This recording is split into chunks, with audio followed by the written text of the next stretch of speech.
پچھلے سال میں نے ایک طالب علم سے کہا تو چھٹی کر جا، میں تو نہیں کسی بچے کو نہیں روکتا میں کہ وہ یہاں کھالوں کے لیے رہے، کھالیں جو مدرسے میں آنی ہوں گی وہ آ جائیں گی، لیکن بچوں کی عید نہیں ہم خراب کرتے۔ بچہ کہنے لگا میں نے نہیں جانا۔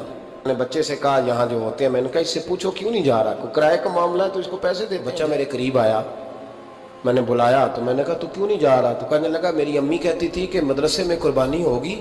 میں نے کہا ہوگی، تو امی کہنے لگی وہیں رہنا، گوشت تو کھا لو گے۔ میں تو کہتا ہوں ان لوگوں کی ضرورت ہے جو کہیں جناب ہمارا جانور فلاں جگہ ذبح کر دے اور کسی غریب کو دے دیں، اسے پتہ بھی نہ ہو کس کا ہے، تو ایسے لوگوں کو جانتا ہوں جو کہتے ہیں ذبح کر کے دے دے۔ تکلیف کی بات ہے،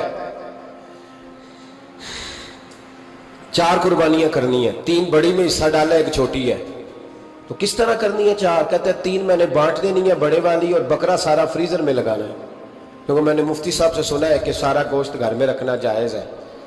اور پھر محرم میں لوگ ٹیلی فون کر کے پوچھتے ہیں کہ حضرت جی سنا ہے محرم میں عید کا گوشت نہیں کھانا چاہیے، کیا فتویٰ ہے؟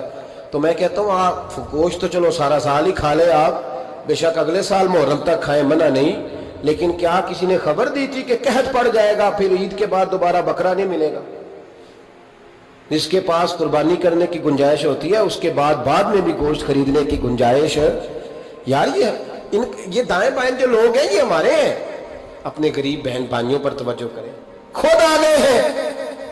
مجھے ڈر آتا ہے، آپ یقین کریں، ایک جگہ میں بیٹھا تھا تو حاجی صاحب جھڑک رہے تھے، لائن میں نہیں لگے گا اسے نہیں ملے گا، اور میرے دل میں وہ پیر وارث شاہ کا فکر آ رہا تھا کہ وارث شاہ مان کری نہ وارثاں دا، رب بے وارثا کر کے مار دائی، اور تو کیا کر، لائن بناؤ۔